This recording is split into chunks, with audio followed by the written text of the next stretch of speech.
4절 말씀입니다.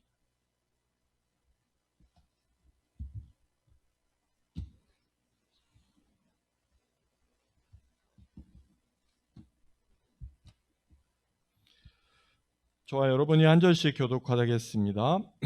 그냥 짧으니까요. 다 함께 읽겠습니다. 시작. 잠시만요. 사도행전 4장 11절입니다. 이에 시작. 이 예수는 너희들 집 짓는 사람들에게는 버림받은 돌이지만 집 모퉁이의 머릿돌 되신 분입니다. 이 예수 밖에는 다른 아무에게도 구원은 없습니다. 사람들에게 주신 이름 가운데 우리가 의지하여 구원을 얻어야 할 이름은 하늘 아래에 이 이름밖에 다른 이름이 없습니다. 아멘. 저희 아내와 지난주에 산책할 수 있는 기회가 있었습니다. 신성동의 요소요소에 새로운 건물들, 옛날 건물들이 철거되고 새로운 건물들이 이렇게 세워지는 것들을 여러분들도 보실 수 있을 거예요. 그런데 여기 그 높은 뜻 교회 그 뒤편 쪽 골목길로 이렇게 오다 보면 빨간색 벽돌로 이렇게 빌라를 새롭게 지었는데 빌라 같지 않고 마치 작은 호텔 같은 그런 느낌의 건물이 있었습니다. 저녁 무렵이어서 그 건물에 이렇게 설치되어 있는 조명 불빛이 너무 아름다운 거예요. 그러니까 이제 보통 빌라에 이렇게 그 벽에 불빛을 설치하고 또 그 조명이 또 밑에서 이렇게 그 벽을 향해서 이렇게 비친 모습을 보면 예쁘다. 여기 좀 보통 주택하고 다르다. 그런 느낌을 받게 되죠. 그래서 또 오지랖 넓은 저와 우리 아내가 저 뒤편 쪽은 또 어떻게 조명을 해놨을까 해가지고 그 골목길로 들어가서 건물의 뒤편을 이렇게 바라보고 나오는 길에 그 집 주인이 누구 이렇게 친구분들을 이렇게 보내드리면서 저희들을 보신 거예요. 무슨 일 있으세요? 이렇게 그렇죠? 자기 집을 막 이렇게 막 보니까 이제 좀 특이한 거죠.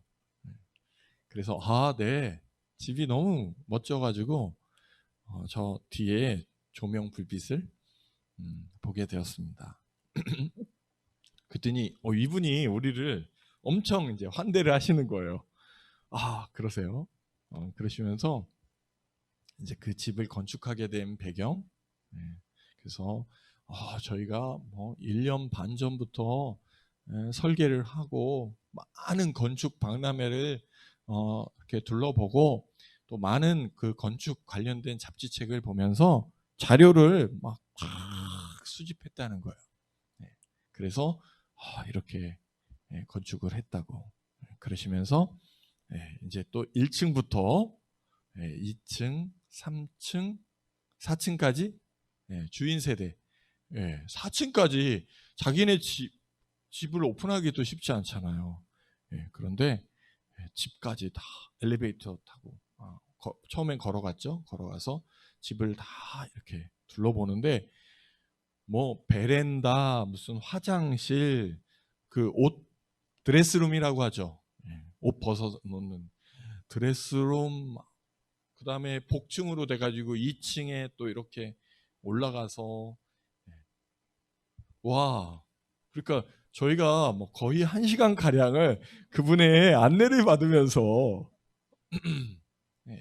이렇게 구석구석을 돌아볼 수 있는 정말 그 여러분을 저희 집에 이렇게 안내하기도 그렇게 쉽지 않을 텐데 정말 그렇게 구석구석 안내해 주는 모습을 보면서 저희가 감동이 되었고 저 집주인이 이 집을 짓기 위해서 얼마나 애를 쓰고 많은 시간을 준비했기 때문에 그 모습을 이렇게 아무런 연관이 없는 그 지나가는 행인 일, 그 사람에게 이렇게 많은 시간을 할애하면서 설명해주고 같이 이야기를 나누는 것을 이렇게 즐겁게 생각하는 걸 보면서 와, 정말 집을 하나 짓는다는 게 얼마나 그 인생에 있어서 중요한 일이구나. 그러면서 타일 하나, 벽 색깔 하나, 문고리 하나, 모든 자재 하나하나를 미리 계획하고 준비한 그 디테일, 정말 감동적이더라고요. 현관문에 그 나무 프레임이 쇠로 되어 있고 광화문을 달아가지고 현관문을 열고 신발을 벗고 그 스르르 열리는 그 유리문 아주 엄청 크더라고요. 그런 걸 딱 열고 들어가는 그 느낌이 완전 달랐어요. 근데 정말 그런 거 하나하나까지 뭐 계단에 놓여져 있는 그런 철물 하나까지도 이렇게 다 선별해서 준비한 것을 보면서 정말 대단하다라는 것을 느끼게 되었습니다.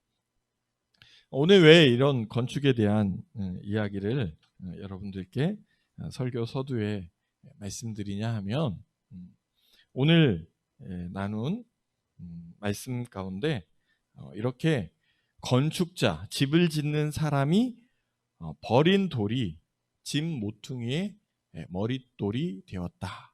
그것이 누구예요? 그것이 예수님이라는 것이죠. 우리 사람들은 간판을 되게 중요하게 생각합니다. 간판을 중요하게 생각해요. 그래서 자기의 학벌, 또 자기가 누구에게서 태어났는가, 또 누구와 결혼을 했는가, 어디에 살고 있는가, 어떤 집에 살고 있는가, 이런 것들이 다 간판이라고 생각하죠. 그래서 이제 뭐 여러 가지 노력을 통해서 좋은 집, 또 좋은 곳, 좋은 타이틀을 갖기 위해서 많이 애쓰고 노력합니다. 그래서 마을에도 이렇게 보면은 뭐가 세워져 있어요? 큰 돌이 세워져 있어요. 돌이 세워. 근데 그 돌이 보면 우리가 그냥 하찮게 돌에다가 무슨 리, 뭐 여기 신성동, 여기 하기동 이렇게 세웠다라고 생각하실지 모르겠지만 그 돌을 내가 만약에 저런 돌을 설치한다 생각하고 그 돌을 구하고 거기에 글씨를 새기고 뭐 또 넘어지지 않게 이런 장치를 하고 옮겨오고 이런 과정들을 생각해 보면 굉장히 많은 돈이 들어간다는 거예요. 그래서 건축을 하든지 뭐 간판을 하나 세우든지 돌을 하나 세우는데 많은 돈이 들어가고 그 돌을 선별하기 위한 또 그런 자재를 선별하기 위한 그 시간과 노력이 엄청나게 많이 들어간다는 것이죠. 그래서 결국에는 어떤 자재와 어떤 건축물, 어떠한 돌, 비석, 뭐 아니면 간판을 세웠느냐에 따라서 그 조직, 그 시설의 품격, 그 다음에 뭐 여기는 돈이 많은 집인가 보다, 건축비가 많이 들었겠구나, 그리고 그것을 굉장히 자부심으로 1시간 넘게 그 지나가는 행인에게 자기의 그 수고와 그 건축 결과물을 보여주고 싶은 그 마음처럼 크다라는 것이죠. 오늘 본문에 나오는 사도행전 4장 11절 말씀은 너희들 집 짓는 사람에게는 버림받은 돌이지만 집 모퉁이의 머릿돌이 되신 분, 이 분이 예수님이다, 이렇게 말씀하고 있는 것입니다. 오늘 저도 이 모퉁이 돌에 대한 이 말씀은 어려서부터 이렇게 말씀을 통해서 많이 들었습니다. 들었지만 그 의미와 왜 그거를 모퉁이 돌이라고 했을까라는 생각을 이렇게 의문처럼 갖고 살았는데 오늘 또 말씀을 준비하면서 깨달음이 있어서 여러분과 함께 나누고자 합니다. 집 짓는 사람은 아름답고 품위 있는 집을 짓기 위해 이렇게 많은 건축 자재들을 선별하고 자료를 모으고 있습니다. 그리고 그 결과물이 어떻게 준비했느냐에 따라서 결과물이 다르게 나타나는 것을 볼 수 있죠. 그래서 건축가들은 그 선별하는 작업, 어떤 색상, 어떤 촉감, 어떤 가격, 그런 것에 많은 신경을 쓰게 되죠. 근데 오늘 나오는 말씀은 예수님은 건축하는 사람에게 버림받은 돌이었다, 이렇게 표현하고 있습니다. 건축하던 사람에게 버림받은 돌이었다. 무슨 의미일까? 무슨 의미일까? 자, 여기서 건축하는 사람은 어떤 사람을 나타냅니까? 건축하는 사람. 이 사람은 예수님을 멸시했던 유대인들, 그리고 죽였죠. 그러니까 예수님께 유대 사람 대제사장 서기관에게 버림받은 돌, 그것이 예수였다라는 것이에요. 그렇지만 그 예수님은 버림받고 영영 그 건축물에 사용되지 못한 것이 아니죠. 하나님께서는 어떻게 하셨습니까? 예수님을 다시 살리시고 자기 우편에 두셔서 권능과 영광을 홀로 차지하게 하셨다라는 것입니다. 만민의 구원의 기초를 만들었으니 짐 모퉁이의 머릿돌이 된 셈입니다. 속담에 이런 말이 있죠. 굴러온 돌이 박힌 돌을 어떻게 한다고요? 빼낸다. 그 말은 무엇입니까? 하찮고 가치 없던 어떤 일들이 그 자리에 굳게 자리 잡고 있었던 어떤 기득권을 해체한다 라는 것이죠. 오늘 베드로가 증거한 말씀의 핵심 내용도 바로 이런 것입니다. 유대인들과 서기관 바리새인들은 자기들이 기득권을 보호하기 위해 어떻게 했어요? 예수님을 십자가에 못 박혀 죽게 했습니다. 생명 되신 예수 그리스도는 부활의 영광으로 다시 태어났으며 인류 구원의 모퉁이돌, 인류 구원의 주춧돌, 인류 구원의 머릿돌이 되신 것입니다. 보배롭고 요긴한 모퉁이돌이 되었던 것입니다. 오늘 성경에서 말하는 이 모퉁이돌은 어떤 것을 의미하느냐? 건축을 할 때에는 이렇게 선을 긋죠. 선을 긋고 그 선의 어떤 중심이 되는 곳에 이 모퉁이 돌을 세우는 것이죠. 그리고 거기에 기둥을 세우기도 하고 또 그 모퉁이 돌을 기준으로 해서 직각을 잡고 수평을 잡아서 돌과 벽돌을 쌓아 올리는 것이죠.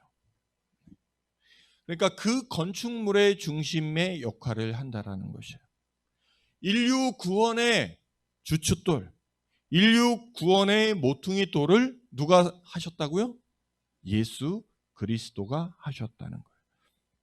예수 그리스도를, 보통 이런 머릿돌을, 주춧돌을 어떤 걸로 쓰겠어요? 건축가들은 가장 상징적이고 가장 잘생기고 가장 중심이 되는 그 돌을 세웠을 것입니다.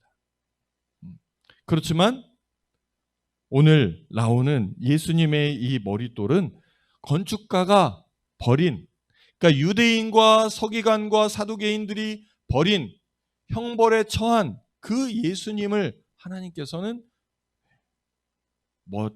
머릿돌, 주춧돌로 삼으셨다는 것이에요.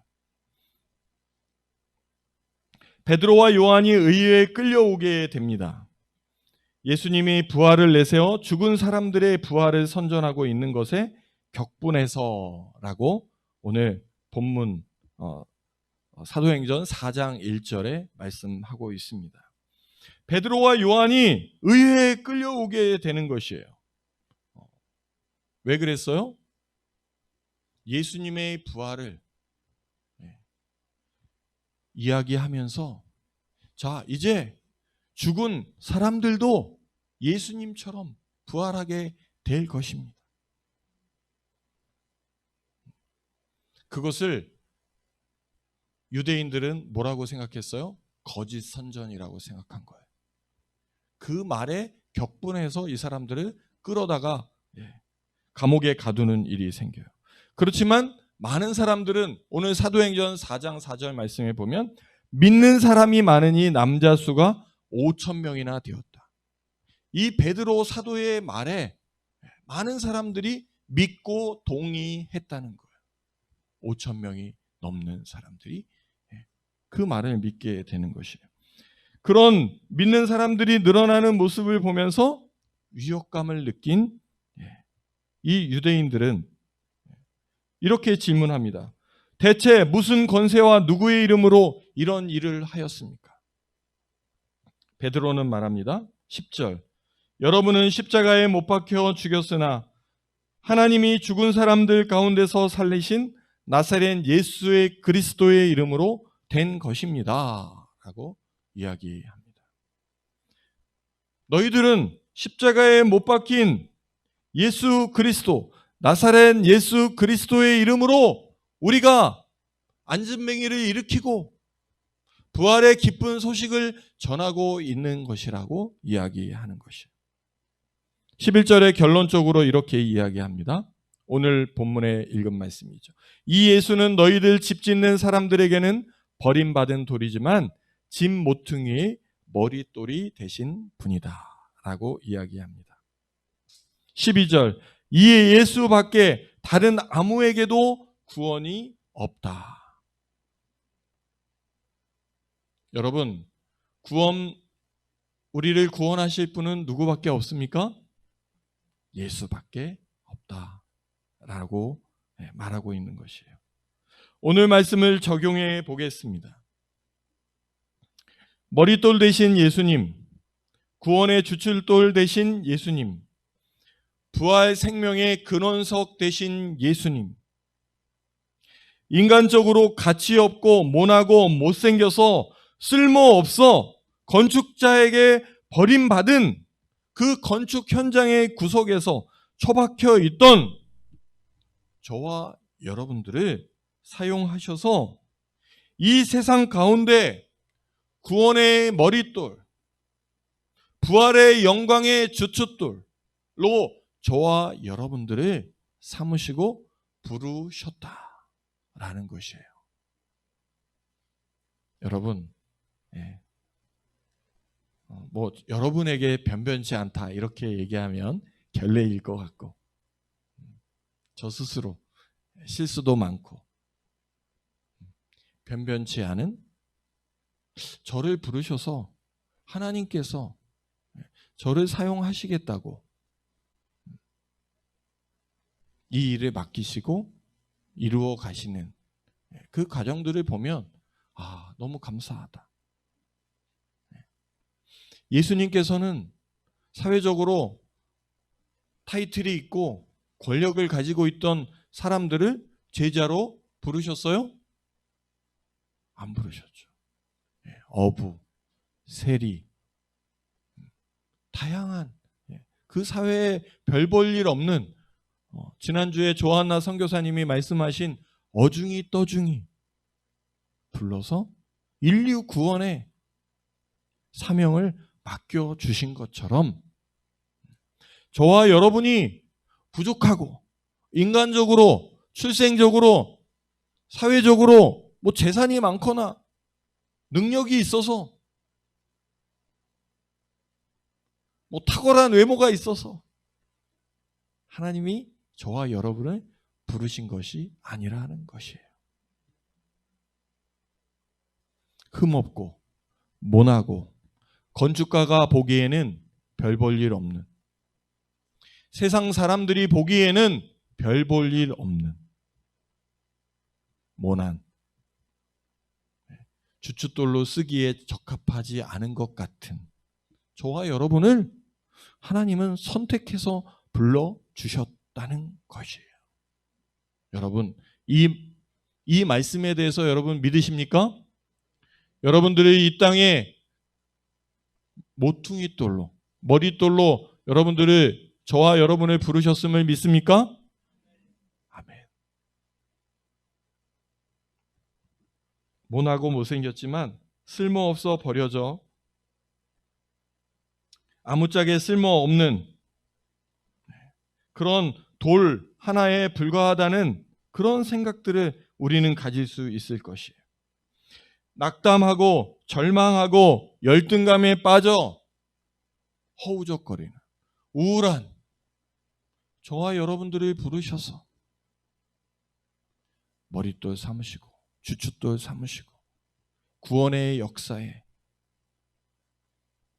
인류 구원의 그 역사에 저와 여러분을 부르시고 우리를 사용하신다라는 것이, 죽음으로 가는 이 세상에, 이기적이고 생명력이 없는 이 세상에 예수님의 구원의 소식과 부활의 생명을 모르는 이 세상에 부활 생명의 주인공으로 저와 여러분을 부르셨다라는 것입니다.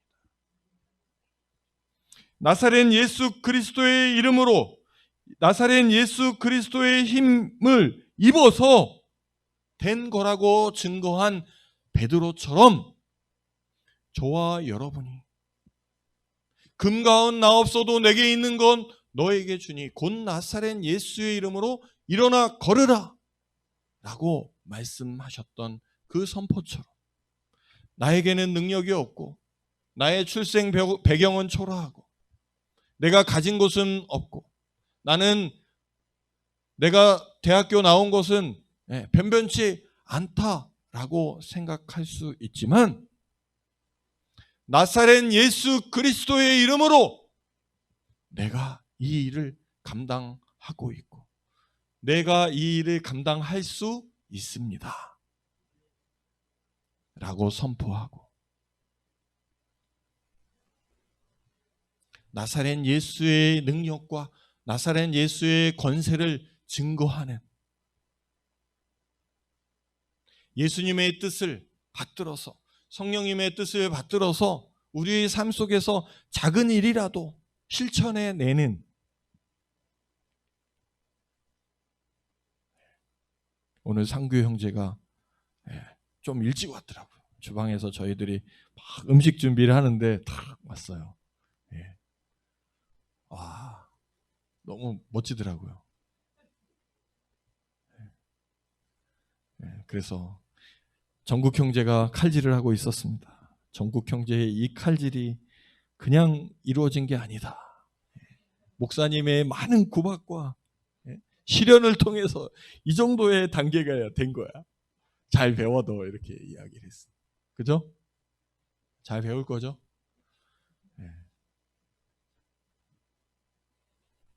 반주를 하기 위해 또 찬양 인도를 하기 위해 벌써 1시간 전에 와서 예배를 준비하고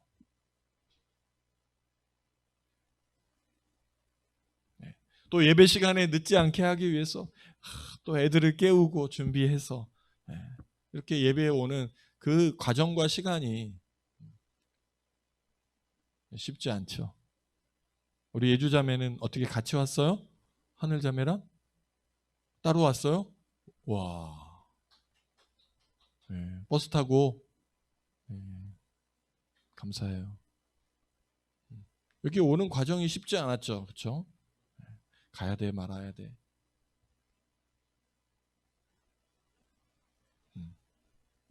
우리 승우 형제는 어제 와서부터 여기서 잠을 잤어요. 예배 시간에 안 늦으려고.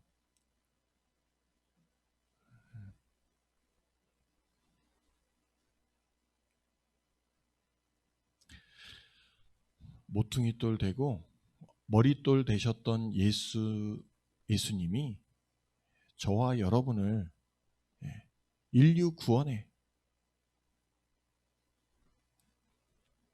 죽음으로 희망이 없는, 질병으로 희망이 없는 이 세상 가운데 여러분을, 저를 모퉁이돌로 쓰시기를 원하신다는 거예요. 주춧돌로 그 건물의 상징적인 상징석으로 쓰시길 원하신다는 거예요. 여러분, 힘이 막 나지 않아요?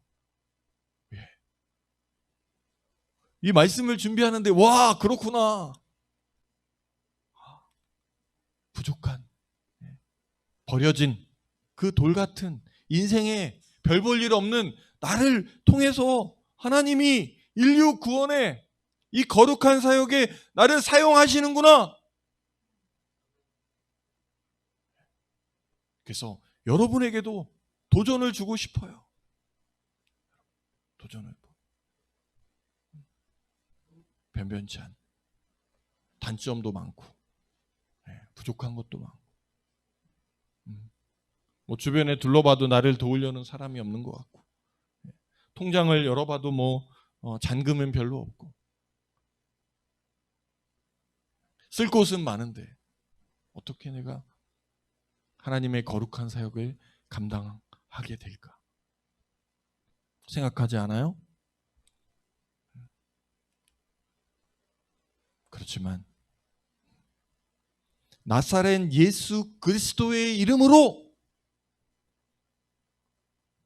안진뱅이를 일으키고 또 성령 충만함으로 복음을 전할 때 5,000명이 예수의 그 복음을 듣고 믿는 회복이 일어난 것처럼 저와 여러분을 통해서 우리에게 맡기신 각자의 달란트와 재능들을 사용하셔서 일을 이루실 것이라는 거예요. 그래서 우리는 어떻게 얘기하면 돼요? 나사렛 예수 그리스도의 이름으로 제가 이 일을 할 수 있었습니다.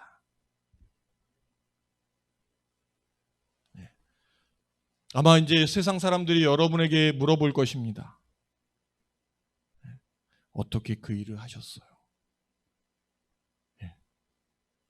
어떻게 빵집을 여셨어요? 어떻게 지금 그 일을 하고 계세요? 어떻게 여러분들이 상담사가 되었습니까? 어떻게 교육자가 되었습니까? 어떻게 이런 일을 하게 되었습니까? 라고 이야기할 때 여러분들은 무엇라고 고백하실 거예요? 제가 좀 공부를 잘했어요. 제가 좀 얼굴이 좀 되잖아요. 그렇죠? 제가 뭐 장학금을 받고 제가 학교 다녔어요. 그래서 제가 이렇게 된 거예요. 그것이 아니라 누구 때문에 이렇게 된 거예요? 나사렛 예수님. 예수님이 나의 인생 가운데 계셨기 때문에 지금 제가 이 일을 하고 있습니다. 라는 고백이 여러분들 1년 후에, 5년 후에, 10년 후에 여러분들의 인생 가운데 계속 그런 고백이 드려지는 저와 여러분의 삶이 되기를 주님의 이름으로 축원합니다. 아멘. 여러분 희망을 가집시다. 꿈을 가집시다. 자꾸 나를 보면서 변변치 않고 나는 할 수 없어. 내가 어떻게 이 일을 해. 저와 여러분은 이 세상에 버려진 돌이 아니라는 것이에요. 세상적으로 보기에는 건축가의 기준으로 보면 별 볼 일 없는 버려진 돌에 불과할지 모르지만 예수님께서는 저와 여러분들을 탁 집어서 주춧돌에 놓아 주신다는 거예요. 아멘. 아멘. 자긍심을 가집시다. 인류 구원의 주춧돌이 내가 될 것이다. 우리 교회의 주춧돌, 머릿돌, 모퉁이돌이 내가 될 것이다. 우리 가정의 구원의 주춧돌이 내가 될 것이다. 우리 가정의 사랑의 회복의 주춧돌이 내가 될 것이다. 우리 학교에, 우리 공동체의 주춧돌이 내가 될 것이다. 누구의 힘으로요? 나사렛 예수의 힘으로. 내 힘으로는 할 수 없어요. 내 능력으로는 할 수 없어요. 나는 굉장히 이기적인 사람이에요. 나는 굉장히 욕심이 많은 사람이에요. 나는 분노를 내는 사람이에요. 내 이름으로, 내 힘으로 어떻게 그 일을 할 수 있겠습니까? 나는 지혜롭지도 못해요. 나는 공부도 잘 못했어요. 나는 일을 하다가도 쉽게 포기하는 사람이에요. 어떻게 내가 할 수 있겠습니까? 나사렛 예수님이 나와 함께 계시며 나사렛 예수의 능력과 권세로서 우리는 감당해낼 수 있는 것입니다. 예수님만 붙잡고 나아가요. 예수님만 의지하고 나아갑시다. 감당할 수 있어요. 해낼 수 있습니다.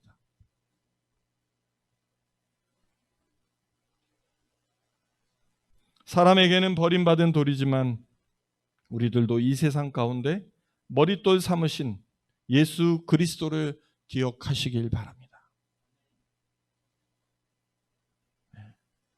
너무 신나지 않습니까? 너무 기쁘지 않습니까? 와, 보잘것없는 나를 들어서 주춧돌로 머릿돌로 삼으시길 원하시는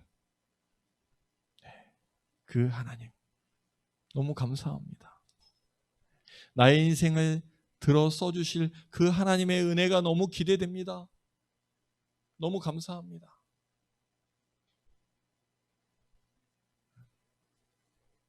그런 자긍심, 그런 고백들, 우리가 잊지 말고 이제 고백해야 할 이야기들은 보잘것없는 저를 사용하셔서 모퉁이돌 삼으신, 머릿돌 삼으신, 주춧돌 삼으신 하나님의 은혜 너무 감사합니다. 나를 주춧돌 써주십시오. 이런 고백을 우리가 되뇌입시다. 계속 이야기합시다. 그리고 예수님의 능력과 권세를 선포합시다. 내가 잘나서, 내가 똑똑해서, 내가 공부 잘해서 이 일을 하고 있는 것이 아니라 예수님이 주신 은혜와 능력으로 제가 이 일을 하고 있습니다. 얼마나 겸손한 말이. 그렇지만 그 안에 예수님이 내 안에 계셔서 내가 이 일을 해내고 있다는 그 힘과 자긍심은 어마어마한 거죠. 어마어마한 거예요. 내 능력이 아닙니다. 예수님의 능력입니다. 그렇게 선포합시다. 아멘.